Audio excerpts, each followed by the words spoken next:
remember those things that those people were praying for. Those are biggies. They really need help. One of the things to pray, when it's people we know, always be praying, God, you know who the right person is that they would need right now. We want it to be us. It's our family, it's our friends, it's people we know, or we want to be the ones, because not out of love. Oh God, I know what they help, use me. And a lot of times what he wants to use us for is to love them and pray for them. And while you're praying, he brings somebody else along. Or he brings a circumstance about that you're stunned to see what happens, what God did, And you feel like, well, that didn't involve me at all, but it did. Your prayers and your faithfulness did. Trust God. All right.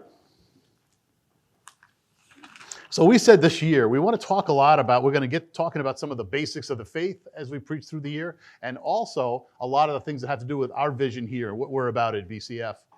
And so where the Lord led me today is kind of interesting. I was talking to somebody the other day, and then I was talking to Allison afterwards, and she asked me how the conversation went, and I said, well, it was kind of like, woe is me.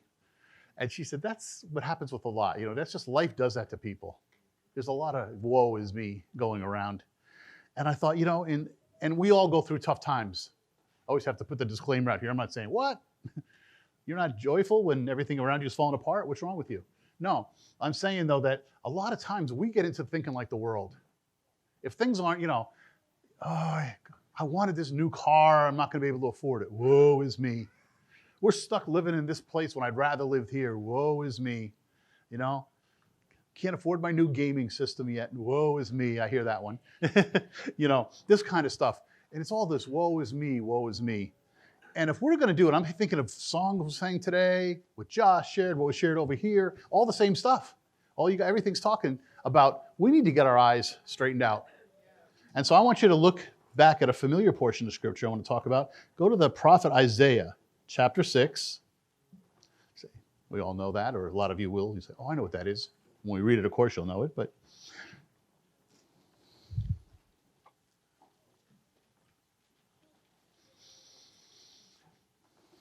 this is Isaiah recounting his call to be a prophet.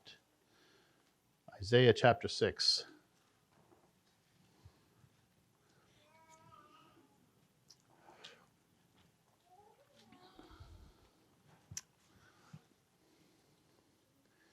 Oh, getting there?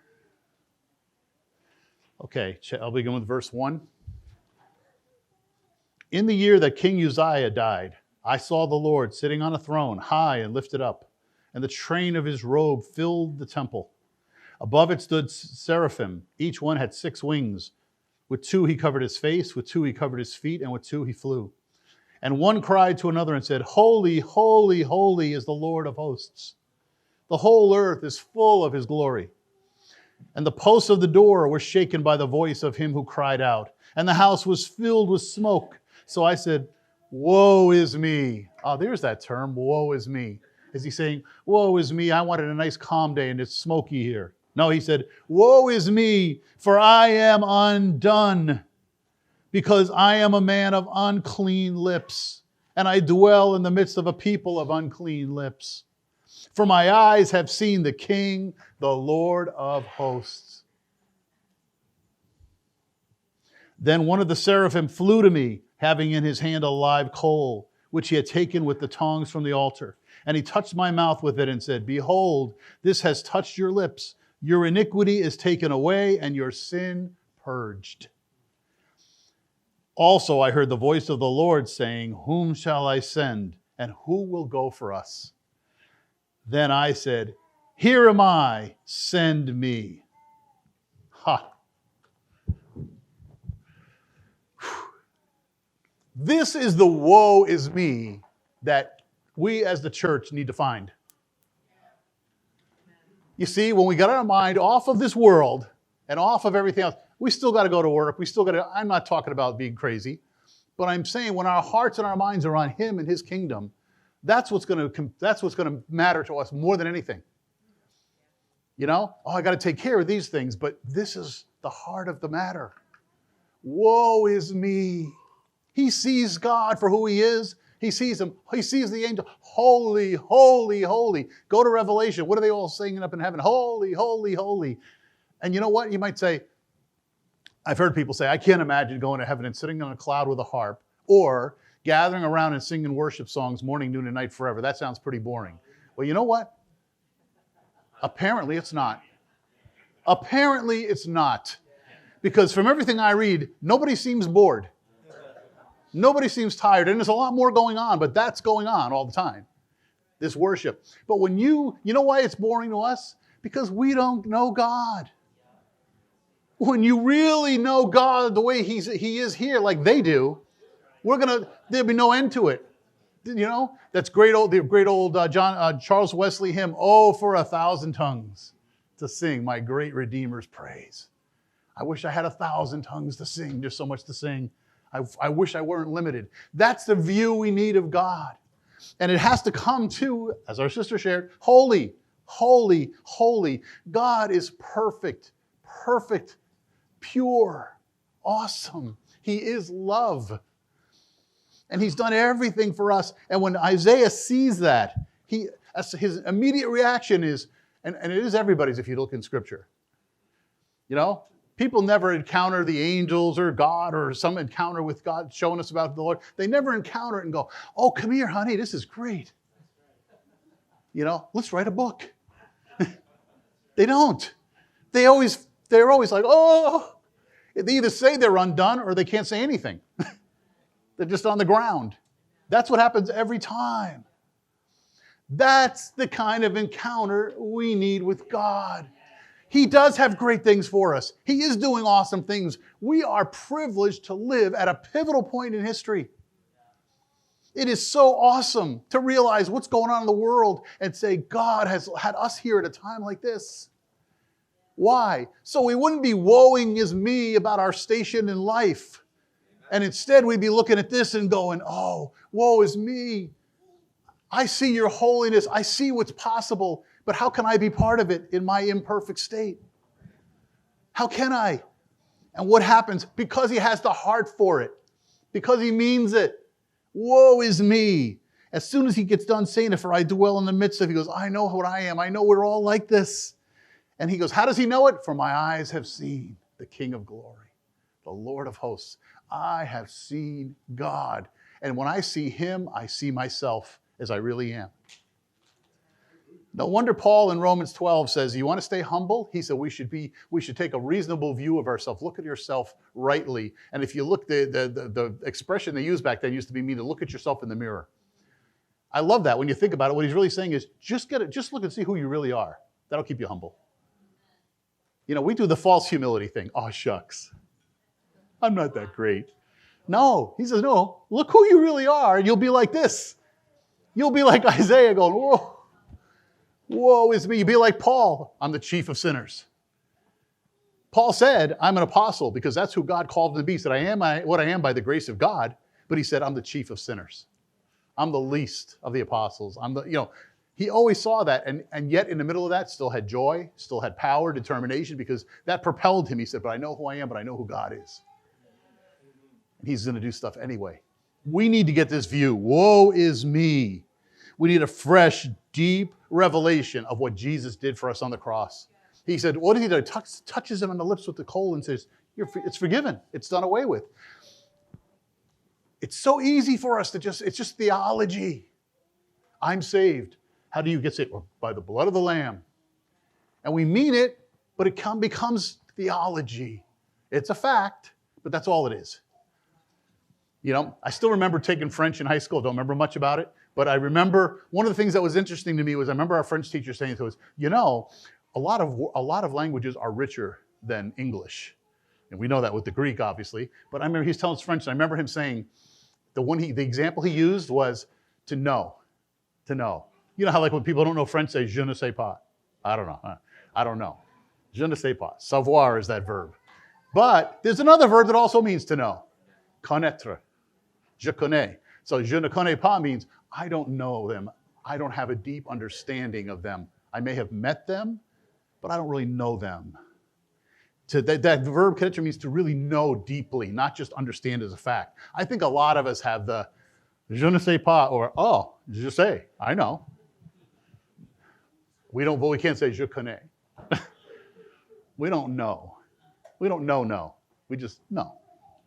Oh, I'm saved by, I got the theology all straight. Yep, said the prayer, meant it. And I don't doubt that for a lot of people that's true. But we settle. We settle. That's where he was at here. He knew about God, Isaiah. But now he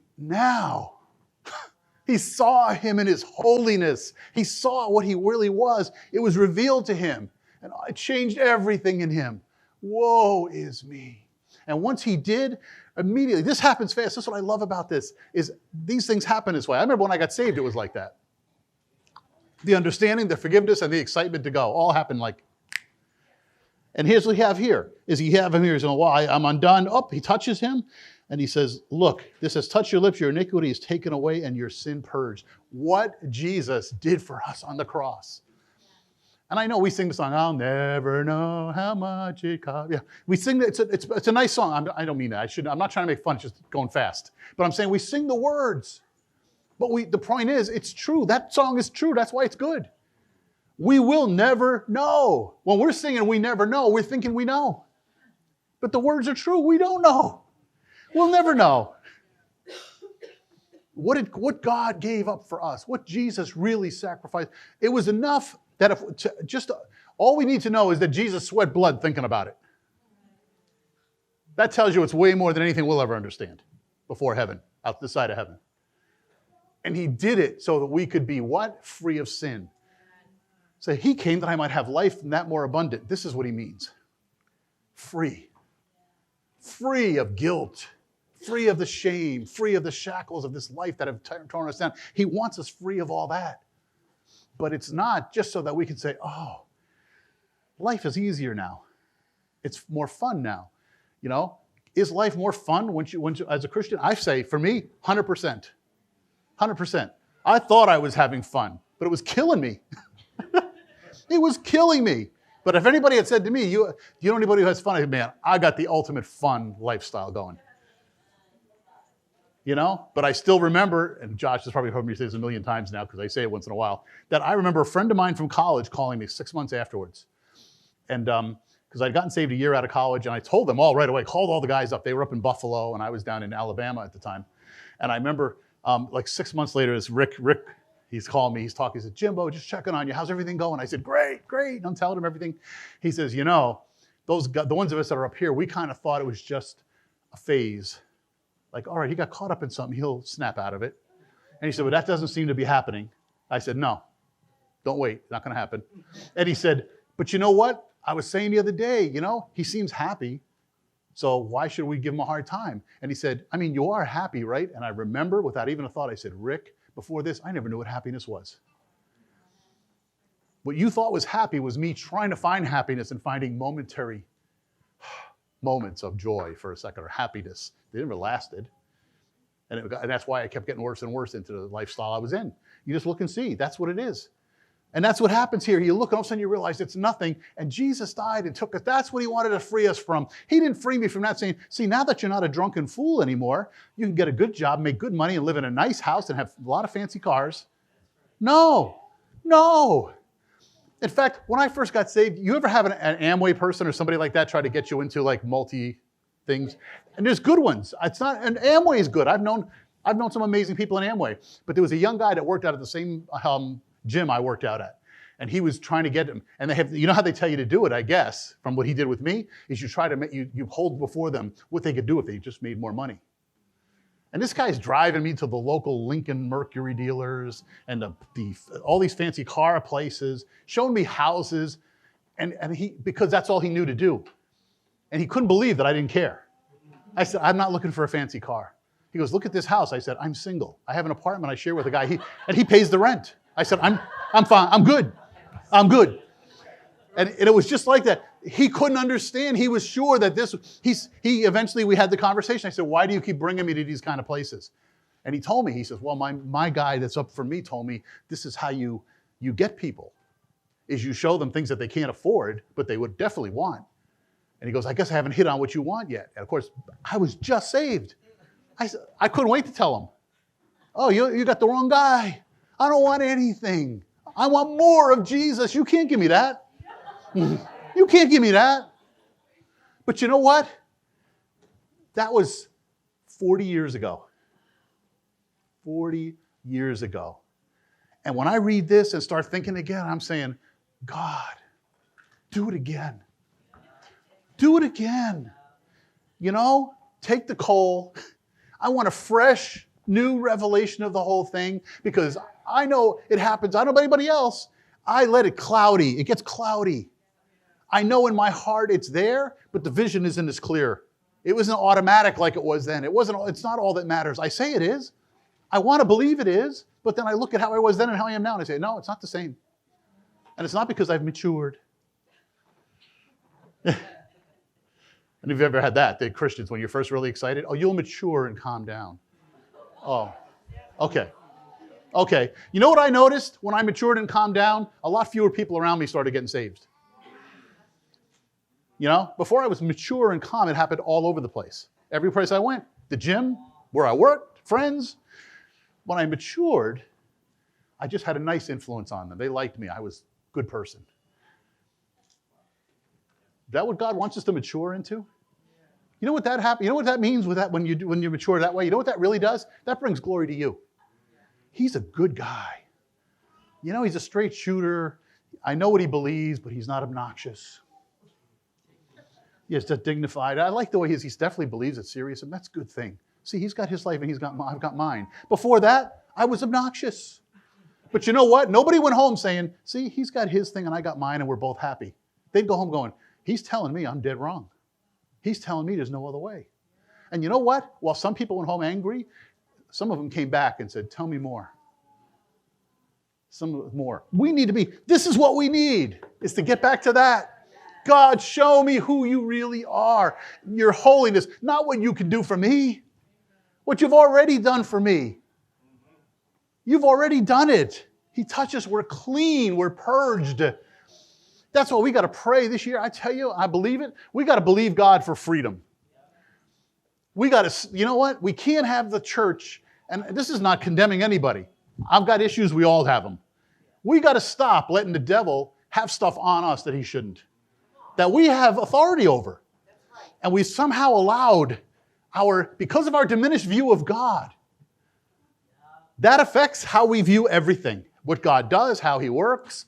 The less we view of God, the stronger our view is of ourselves. And in ourselves, we know we're inadequate. We got to get it back to this. No, you know what? I know who I am, but I know who God is.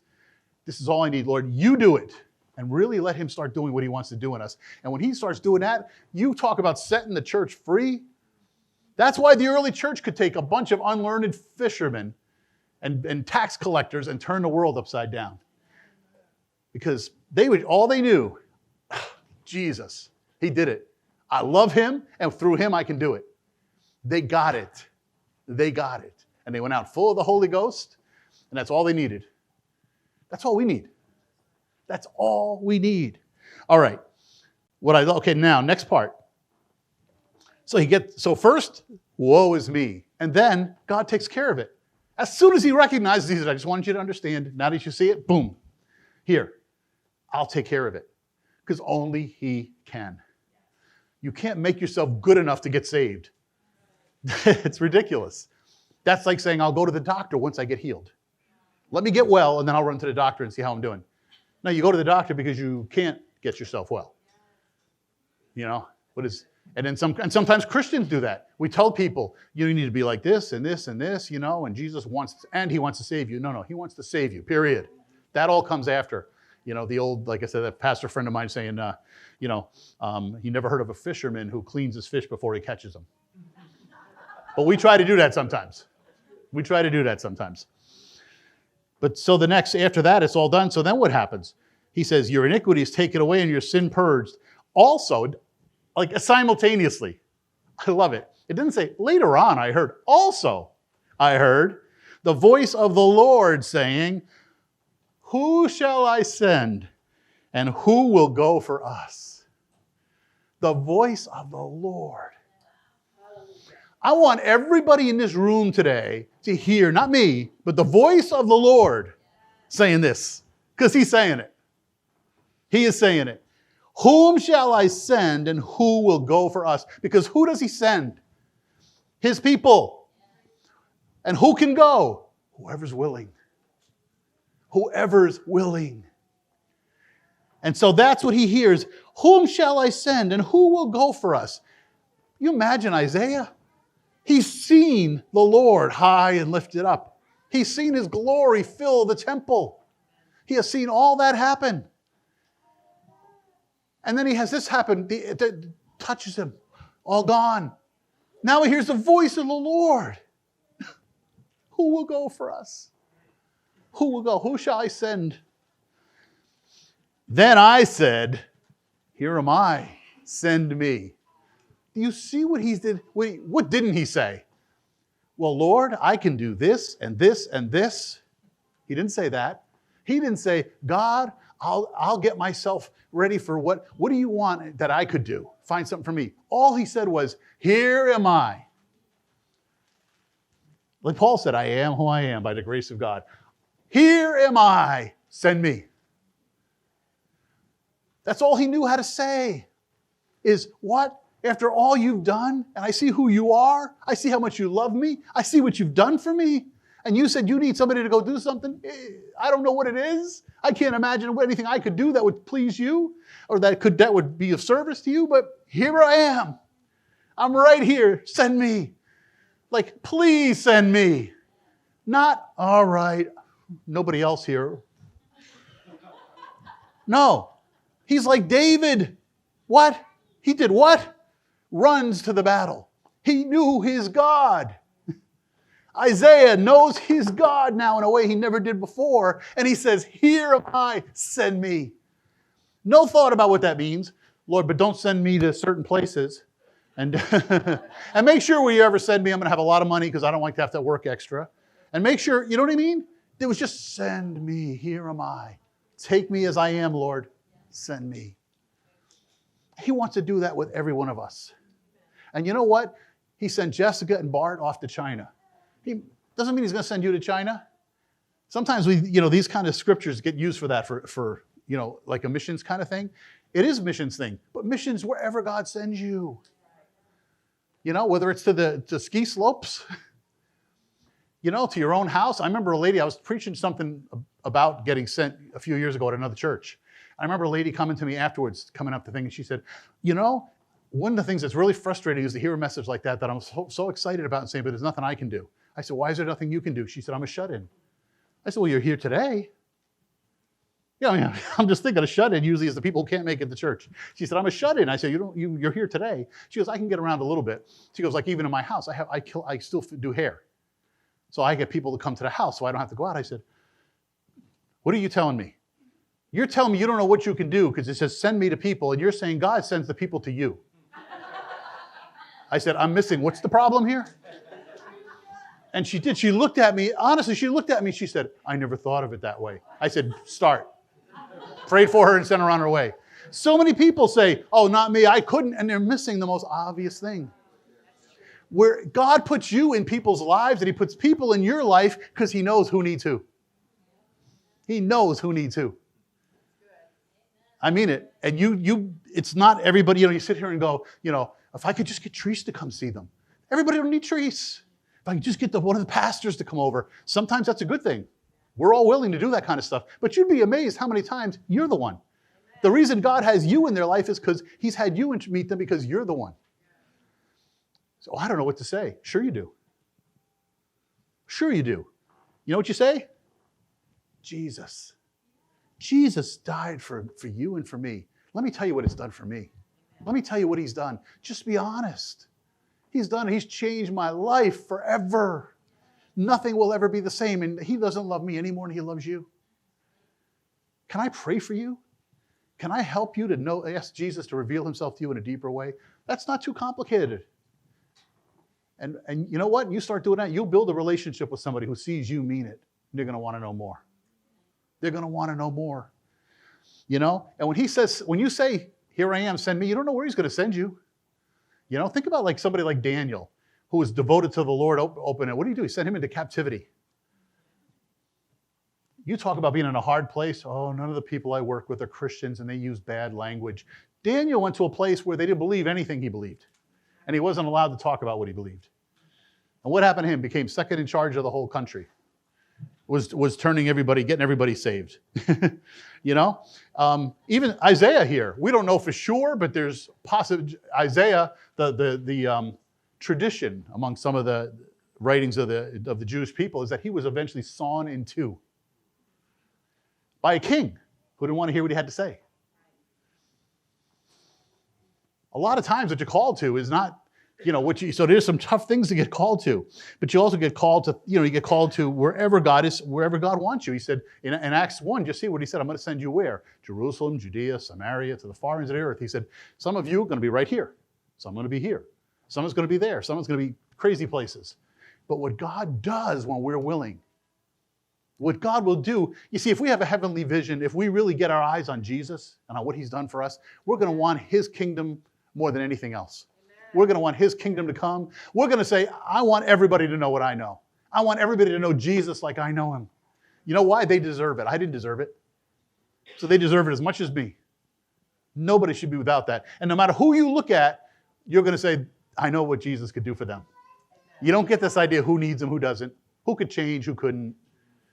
My wife and I were just reminiscing the other day about a young guy that we saw in our church way back when, and we saw him on Facebook again. His wife just contacted us, and it's really cool. But I just remember him, drug addict, got saved, and you know what happened?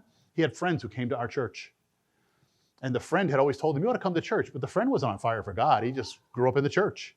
Well, this kid gets saved somehow, starts coming to the church, and then we start having them over every Sunday night to our house, him and a few friends. They all end up rededicating their life to the Lord. The one got saved, whose father was an elder in the church. She got saved. So the one couple went off and became missionaries. The drug addict and his wife are still pastors. I had to go back and do their wedding years later. All this stuff that you look at and go, because why? Because one guy got excited about what Jesus had done for him. And his church friends, he turned their world upside down. He wouldn't leave them alone.